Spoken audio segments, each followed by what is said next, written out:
anak-anak, selamat berjumpa kembali. Pada pertemuan kali ini kita akan membahas IPA Biologi tentang klasifikasi benda pada bab 2.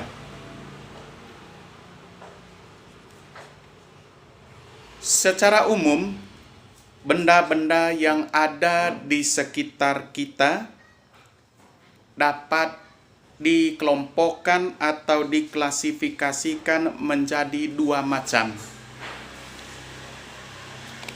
yaitu makhluk hidup dan makhluk tak hidup atau benda mati. Cobalah kalian pikirkan beberapa contoh makhluk hidup dan benda mati di dalam pikiran Anda. Cari yang mana yang disebut benda mati, yang mana yang disebut dengan makhluk hidup. Nah, di sini sebuah pertanyaan, apakah makhluk hidup dan benda mati memiliki persamaan dan perbedaan? Untuk lebih jelasnya, mari kita buka buku halaman 33. Buka buku halaman 33. Sangat banyak benda yang ada di sekeliling kita. Misalnya, yang termasuk makhluk hidup, ada tumbuhan, ada hewan. Yang termasuk benda mati, ada tanah, ada batu, ada pasir, dan lain sebagainya.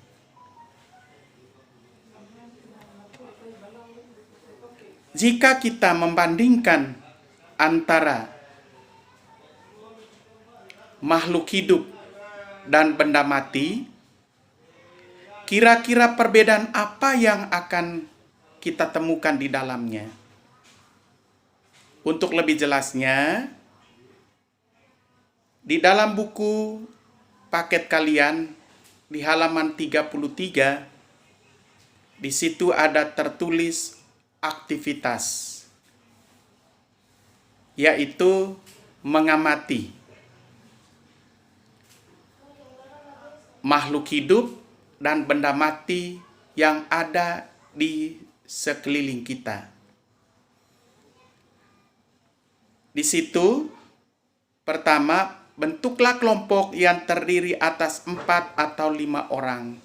Ini tidak mungkin. Maka kita kerja secara sendiri-sendiri di rumah.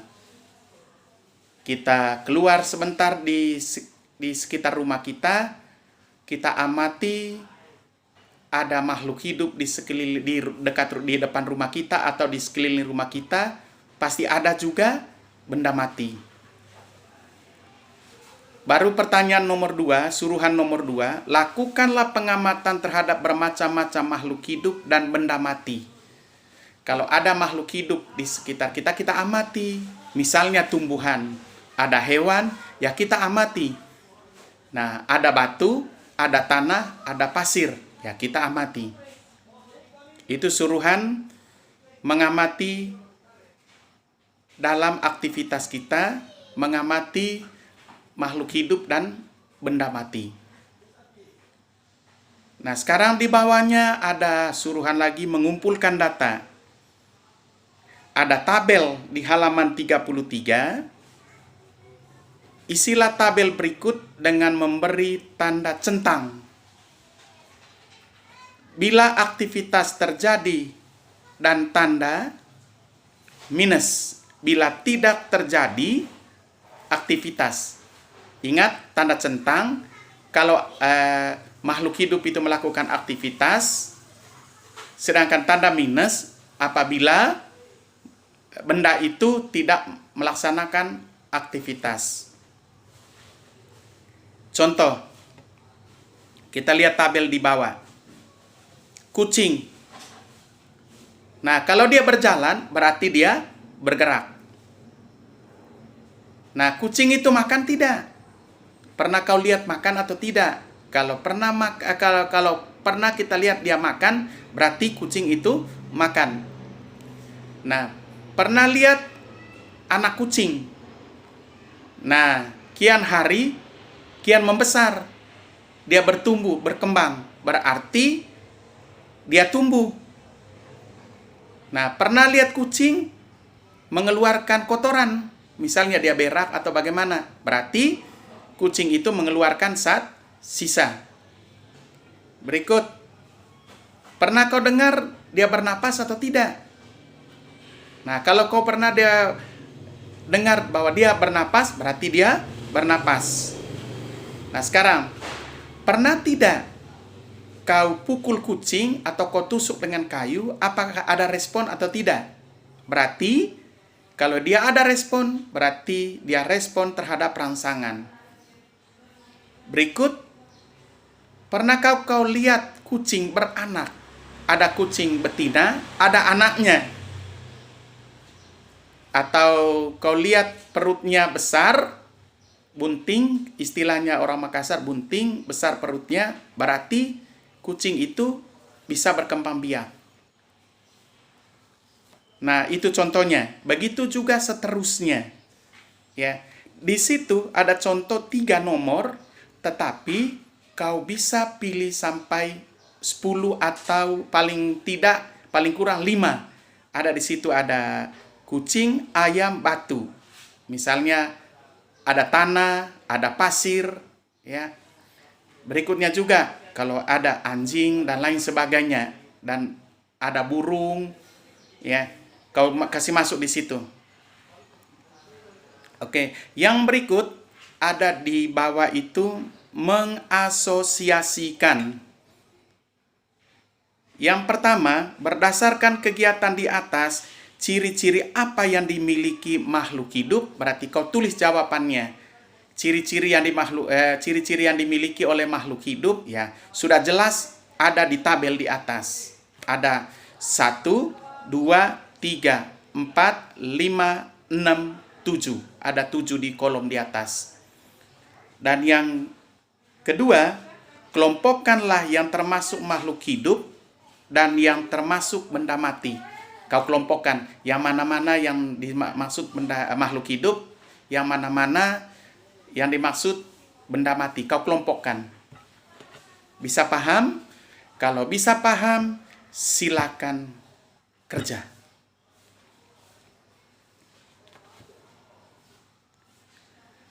Oke, anak-anakku sekalian,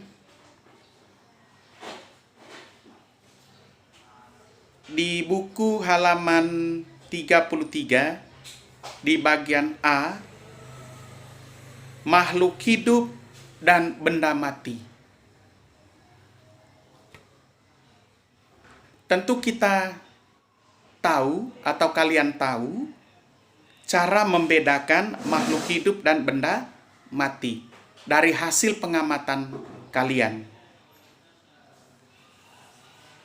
Dapatkah kalian melihat perbedaan umum antara makhluk hidup dan benda mati?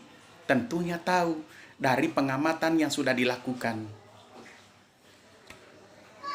Untuk menjawab pertanyaan di atas, perhatikan gambar di halaman 33, 2.1. Di situ jelas kita lihat perbandingan antara tumbuhan dan batu. Kalau kita lihat di situ, sebuah batu tentu tidak dapat bergerak. Dia tidak memerlukan makanan. Dia tidak bertumbuh. Dan tidak dapat berkembang biak. Pada sisi lain, ada tumbuhan. Tumbuhan di situ menunjukkan ciri-ciri dia dapat bergerak, dapat membuat makanannya sendiri, yaitu melalui suatu proses, yaitu proses fotosintesis.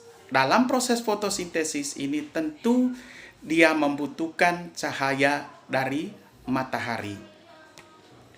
Dia dapat tumbuh, dia juga dapat berkembang, serta dapat berkembang biak. Itulah ciri-ciri daripada makhluk hidup dan benda mati. Anak-anakku sekalian, kita buka buku halaman berikutnya 34. Ciri umum makhluk hidup dan benda mati. Coba kalian perhatikan dan ingatkan di dalam pikiran Anda kalau Anda pernah melihat gajah. Kalau tumbuhan sering kita lihat jumpai setiap hari, seperti mawar, dan benda mati seperti di dalam kelas ada spidol, ada meja, ada kursi, ya, yang selalu kita gunakan baik kalian sendiri maupun guru kalian setiap hari di dalam kelas. Seluruh benda tersebut pasti memiliki massa, memiliki bentuk, dan menempati ruang.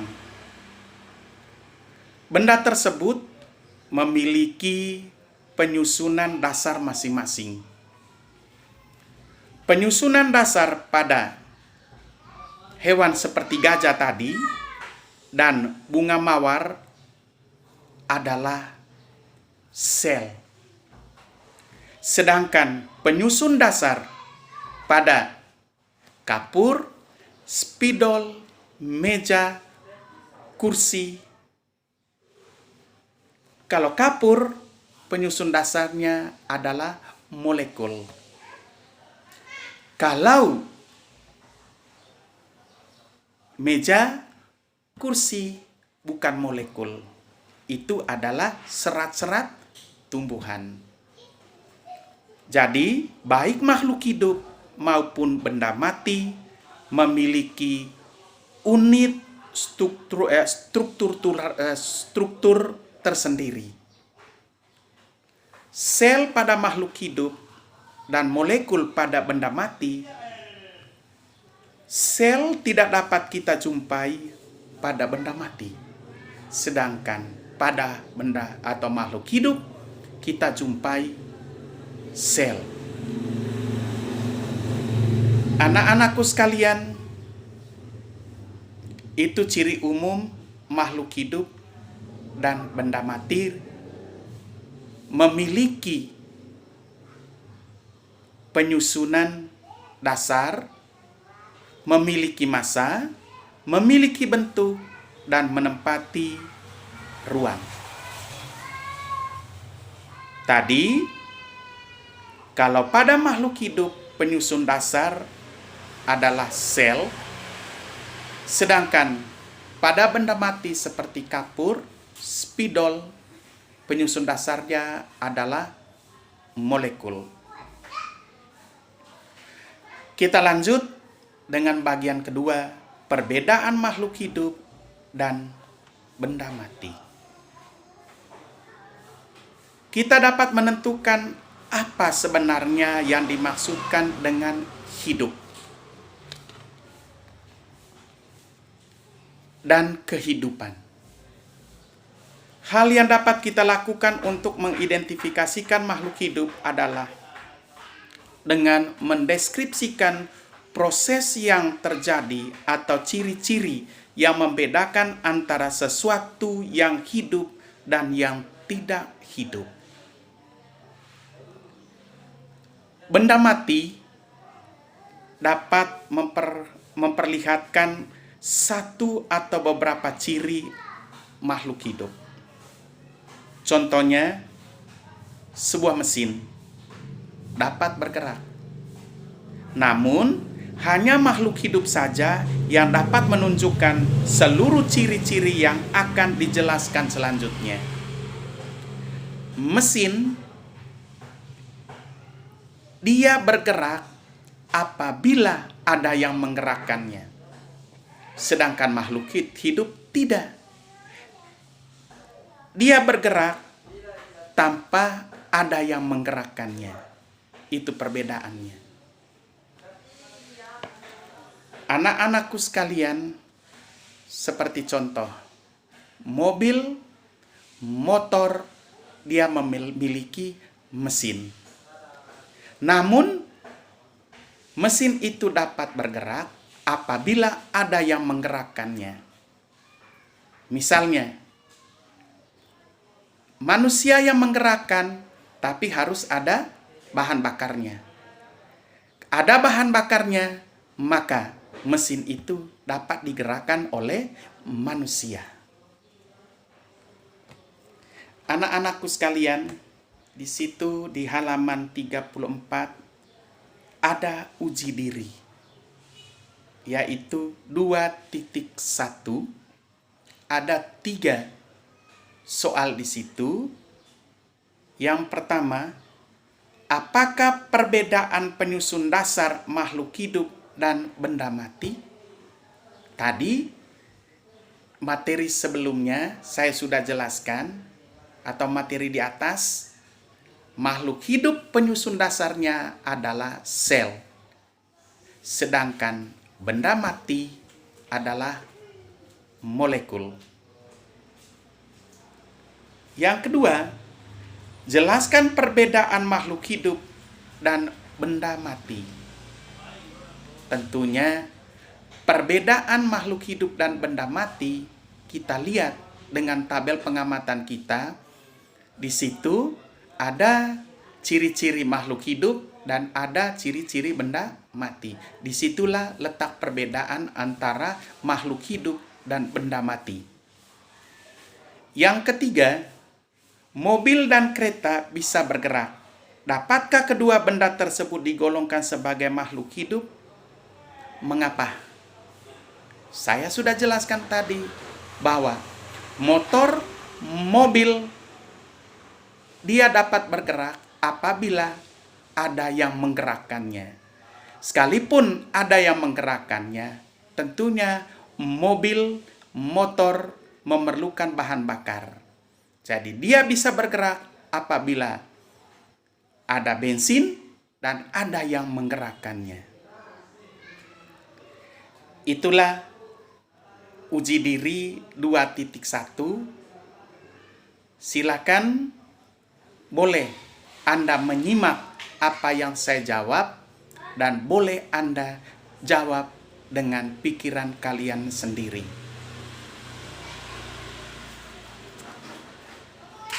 Sekarang kita lihat bagian B, ciri-ciri makhluk hidup.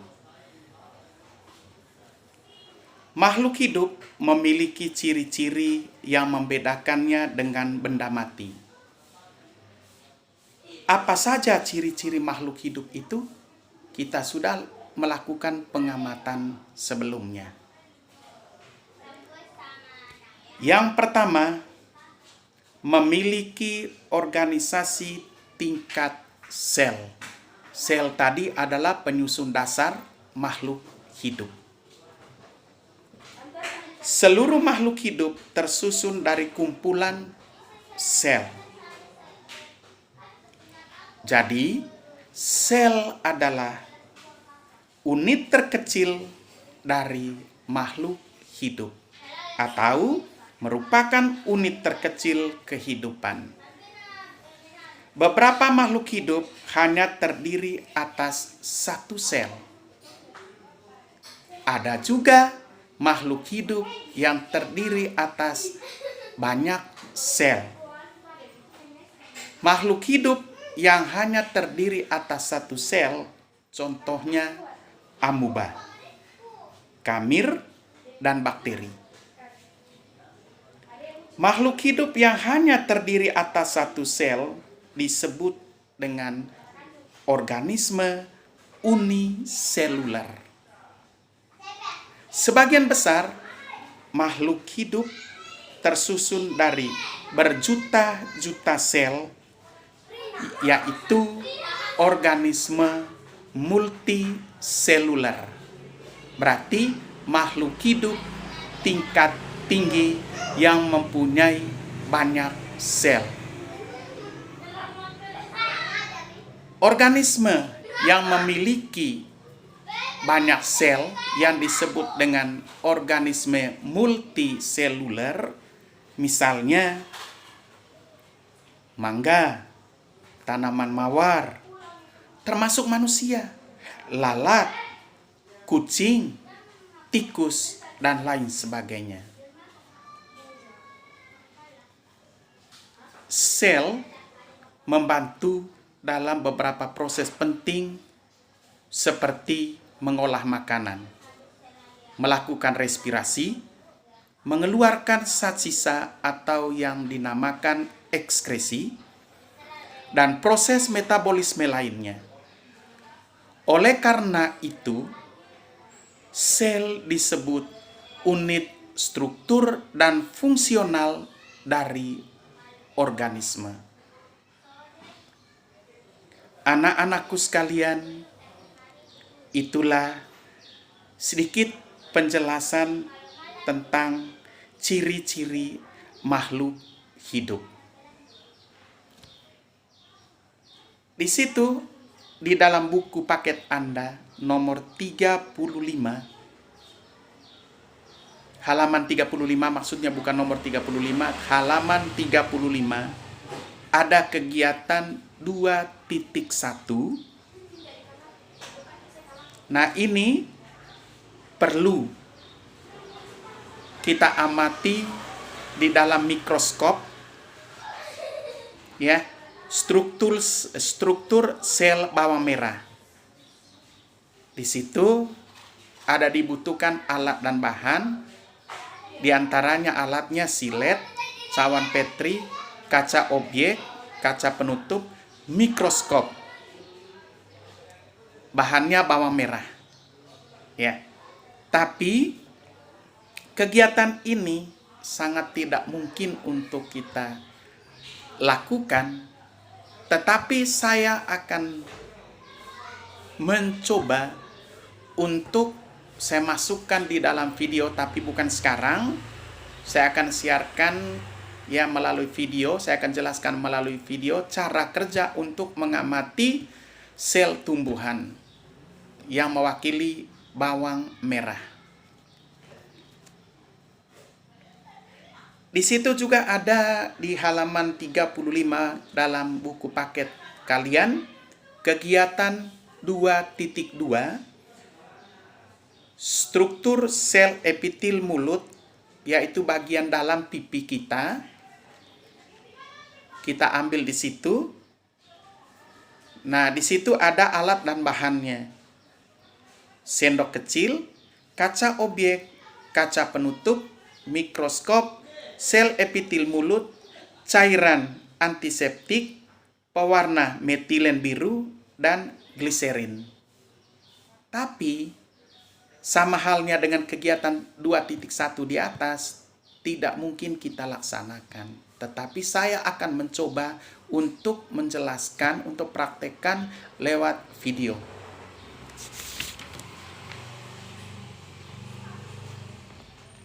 Anak-anakku sekalian, buka halaman 36 juga. Di situ ada kegiatan 2.3. Judulnya struktur benda mati. Alat dan bahannya palu yang palu-palu untuk palu paku, kaca objek, kaca penutup, mikroskop, dan kapur atau batu kecil. Nah, ini juga tidak mungkin kita lakukan. Ya, mohon maaf karena keadaan sekarang tidak mungkin kita lakukan. Nanti kalau ada waktu dan kondisi memungkinkan situasi sekarang, kita akan bertemu langsung di sekolah. Nah, sekarang kita lanjut dengan ciri-ciri makhluk hidup yang kedua, yaitu membutuhkan makanan. Kita semua butuh makan, kan? Tentunya jawaban kita ya. Untuk itu, kita perhatikan dan simak baik-baik penjelasan saya. Makanan sangat diperlukan oleh semua makhluk hidup. Tadi makhluk hidup, manusia, hewan, dan tumbuhan. Seperti kalian ketahui bahwa makanan mempunyai energi bagi kita sehingga kita dapat melakukan aktivitas di sepanjang kehidupan kita. Makanan juga berperan dalam pertumbuhan, pemeliharaan, dan perbaikan bagian-bagian tubuh yang rusak. Coba kalau kita bayangkan apa yang akan terjadi jika kita tidak makan dan tidak minum dalam seharian. Pasti kita rasa lapar, kan? Badan rasa lemas, loyo, kurang bertenaga. Hewan dan manusia mengkonsumsi makanan dalam bentuk yang sudah jadi dan siap dimakan, diminum, seperti susu, roti, daging, telur, buah-buahan, dan sayur-sayuran. Bagaimana dengan tumbuhan?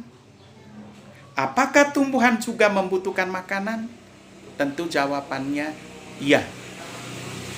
Jika tumbuhan membutuhkan makanan, bagaimana cara tumbuhan mendapatkannya? Padahal tumbuhan tidak memiliki tangan, tidak memiliki mulut, seperti halnya manusia dan hewan. Jadi, tumbuhan hijau dapat membuat makanannya sendiri. Proses pembuatan makanan oleh tumbuhan inilah yang disebut dengan fotosintesis, seperti yang saya ceritakan awal tadi. Tumbuhan dapat membuat makanan sendiri sehingga disebut organisme autotrof. Auto disebut sendiri, trof makanan. Cara memperoleh makanan itu disebut autotrofik. Jadi, tumbuhan dia dapat membuat makanannya sendiri, maka tumbuhan dia disebut makhluk autotrof. Ingat, auto disebut sendiri, ya, auto sama dengan sendiri, trof artinya makanan. Jadi, autotrof adalah dapat membuat makanan sendiri. Berbeda dengan manusia dan hewan, tidak bisa membuat makanan sendiri. Berbeda dengan tumbuhan. Jadi, hewan mengonsumsi makanannya dari tumbuhan, ya, seperti padi, buah-buahan, dan sayur-sayuran. Atau dari hewan lain seperti susu, telur, dan daging. Oleh karena itu, hewan disebut sebagai organisme heterotrof. Jadi heterotrof berasal dari kata hetero, sama dengan lain, trof makanan.